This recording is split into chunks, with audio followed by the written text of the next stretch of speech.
ఉన్నటువంటి కొన్ని క్వశ్చన్స్ మీకు అడగచ్చా? అసలు నీతి ఆయోగ్ అంటే ఏంటి? నీతి ఆయోగ్ అంటే ఇది ఒక సంస్థ మాత్రమేనా? కాదు.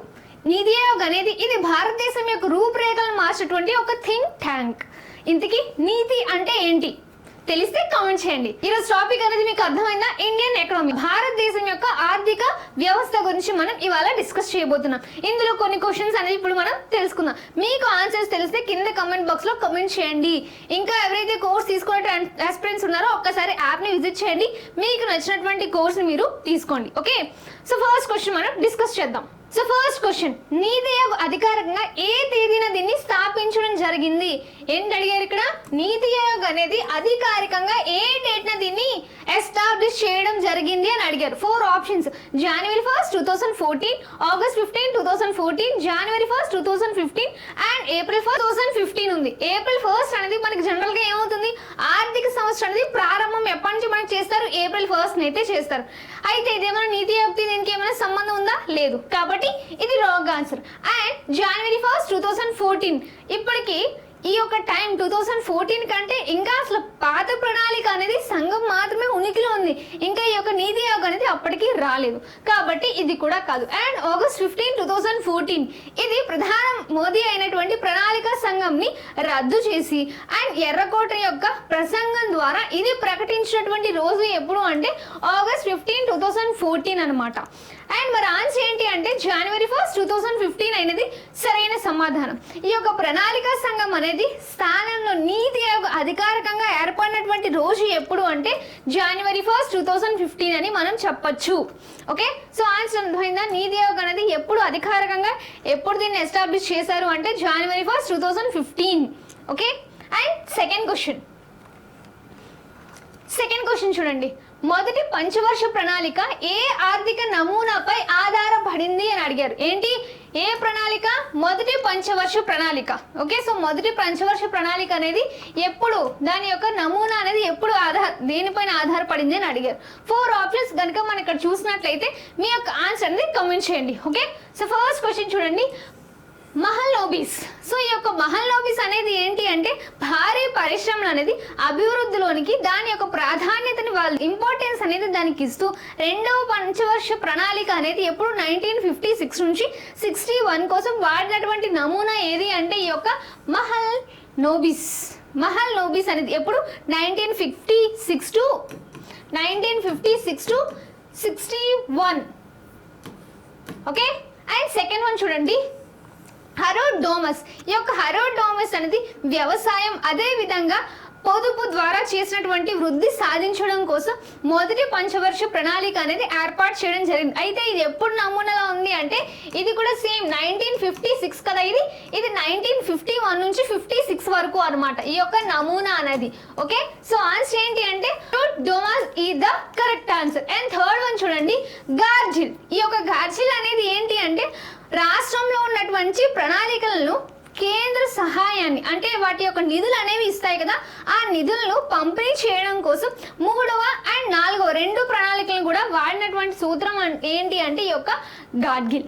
అండ్ 4 ఆప్షన్ చూడండి, స్లో మోడల్. ఈ యొక్క స్లో మోడల్ అనేది ఏంటి అంటే ఇది సాంకేతికంగా మూలధనంపై ఆధారమైనటువంటి ఆధునిక వృద్ధి నమూనా అనమాట ఈ యొక్క సోల్ అనేది మోడల్ అనేది.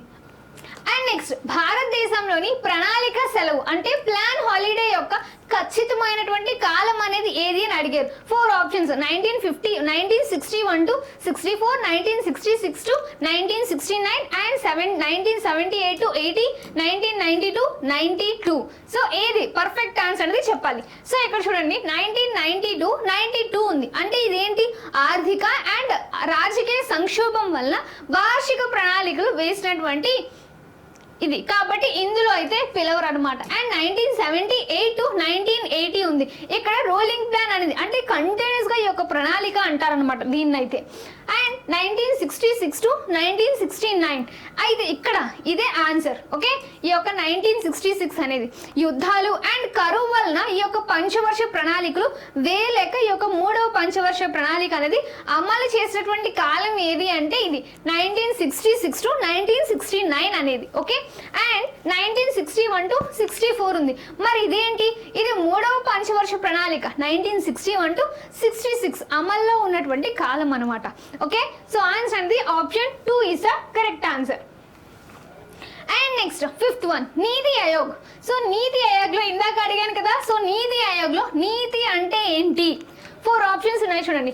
National institute for a technological India, national institution for a transforming India and new India training institute and option D national initiative for a traditional India. So NITI Aayog, so NITI Aayog ఉంది కదా, ఈ యొక్క నీతి ఆయోగ్లో నీతి అంటే ఏంటి? నేను స్టార్టింగ్లో మీకు అడిగినటువంటి క్వశ్చన్.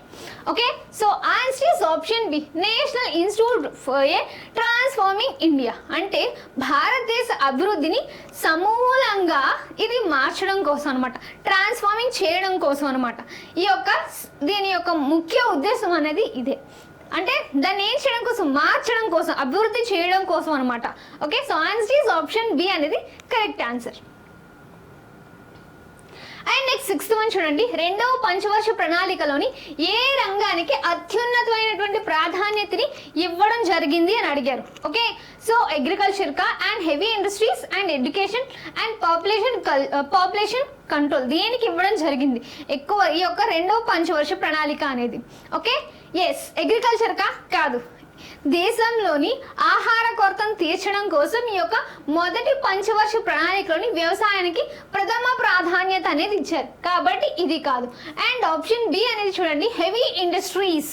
నెహ్రూ మహల్ లోబీస్ నమూనా ప్రకారంగా ఈ యొక్క రెండవ పంచవర్ష ప్రణాళిక అంటే ఉక్కు కర్మాగారాలు వంటి పెద్ద పెద్ద ఎత్తున ఉన్నటువంటి పరిశ్రమలు ఉంటాయి కదా, సో వాటిపైన దృష్టి పెట్టడం అనేది జరిగింది, కాబట్టి ఇదే కరెక్ట్ ఆన్సర్, హెవీ ఇండస్ట్రీస్ అనమాట.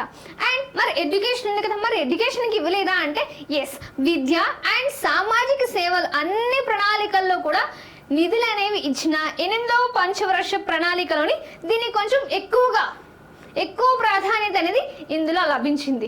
అండ్ పాపులేషన్ కంట్రోల్, సో మరి ఇది జనాభా యొక్క నియంత్రణ, కుటుంబ నియంత్రణ అండ్ జనాభా యొక్క నియంత్రణ, ఈ యొక్క కార్యక్రమాలు, సో ఇవన్నీ కూడా ఎక్కడ మనకి తెలుస్తాయి అంటే 4వ పంచవర్ష ప్రణాళిక, అక్కడ నుంచి వేగంగా ఇవి పుంజుకోవడం అనేది జరిగింది. Okay, so answer is option B, heavy industries is the correct answer. And next చూడండి 7th వన్, భారతదేశంలోని అమలు చేయబడినటువంటి చివరి పంచవర్ష ప్రణాళిక అనేది ఏది అని అడుగుతున్నారు. సో ఏది? ఇక్కడ 4 ఆప్షన్స్ లో 10th or 11th and 12th and 13th. So ఏ ప్రణాళిక? సో తెలిస్తే కామెంట్ చేయండి. ఓకే, ఎస్, మరి చెప్తున్నారు 10th. సో 10th వన్ లేదు, 10th అనేది ఈ యొక్క 10వ పంచవర్ష ప్రణాళిక అనేది 2002 నుంచి 2007 ఈ మధ్య కాలంలోని దీన్ని అమలు చేయబడినటువంటి ఈ యొక్క ప్రణాళిక యొక్క తలసరి ఆదాయాన్ని రెట్టింపు చేయవలసినటువంటి లక్ష్యంగా ఇది పెట్టుకుంది. ఏది? ఈ యొక్క 10వ పంచవర్ష ప్రణాళిక.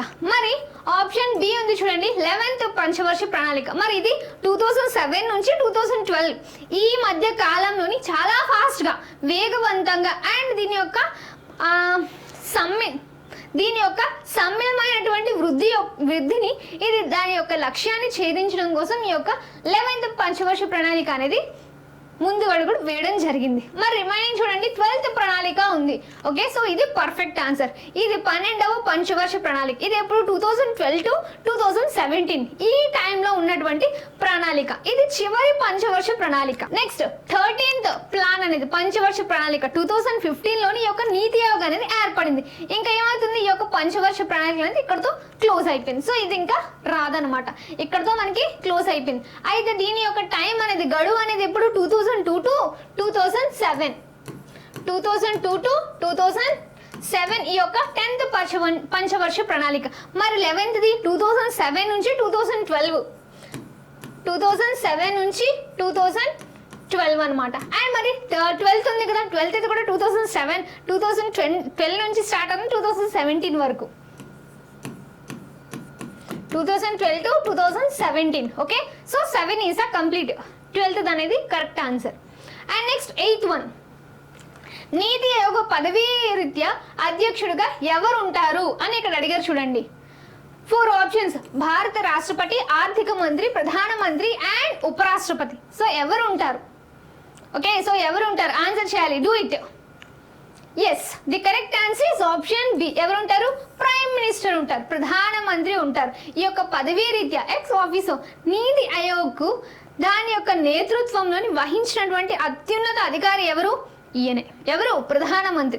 అధ్యక్షుడిగా తను ఎవరు అయితే నియమించరు, కానీ ఎవరైతే పదవిలో ఉన్నటువంటి హై క్యాడర్ లో ఉంటారో ఆటోమేటిక్ గా వాళ్ళకే ఇచ్చేస్తారనమాట. ఈ యొక్క నీతి ఆయోగ్ యొక్క పదవీ రీత్యా అధ్యక్షుడిగా ఎవరు ఉంటారంటే ప్రైమ్ మినిస్టర్. అప్పుడు ఎవరు ఉంటే వాళ్ళే ప్రైమ్ మినిస్టర్ అనమాట.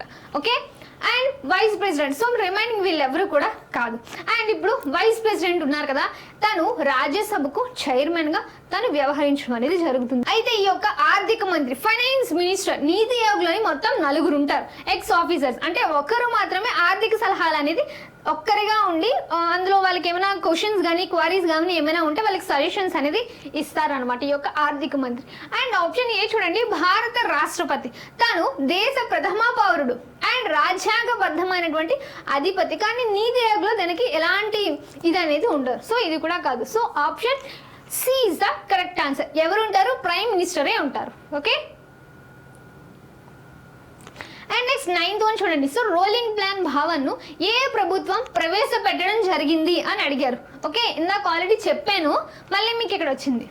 Congress government and Janata government, BJP government and UPA government. So ఏ government? Yes, option B Janata government is the correct answer. ఎప్పుడు?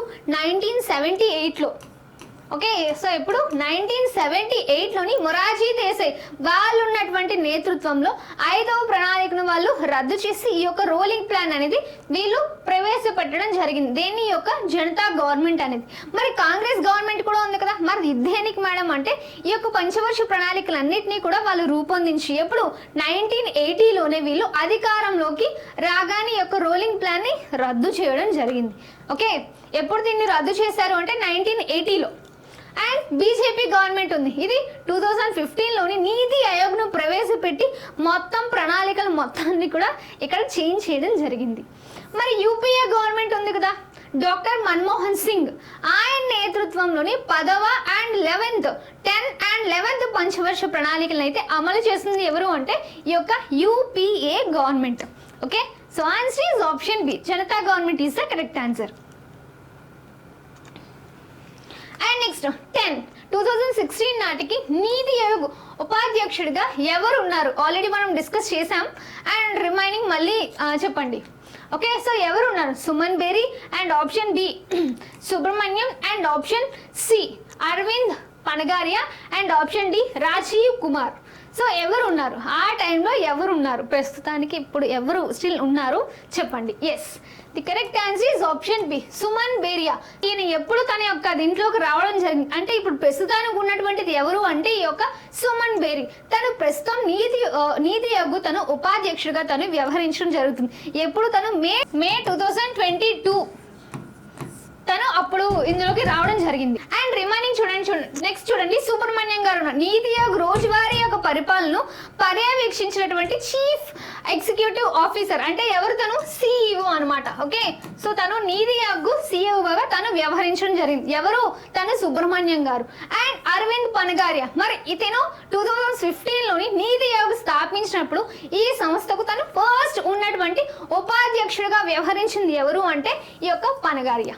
మరి రాజీవ్ కుమార్ గారు ఉన్నారు కదా, మరి ఈయన సుమన్ బేరీ కంటే ముందు నీతి ఆయోగ్ ఉపాధ్యక్షుడిగా తాను వ్యవహరించడం జరిగింది. ఓకే, అండ్ నెక్స్ట్ 11 భారత ప్రణాళిక సంఘం మొదటి అధ్యక్షుడిగా ఎవరు వ్యవహరించారు? ఫస్ట్ అంటే మొదటి అధ్యక్షుడిగా ఎవరు వ్యవహరించారు అని మనకు అడుగుతున్నారు. సో 4 ఆప్షన్స్ కనుక ఇక్కడ ఉన్నాయి చూడండి.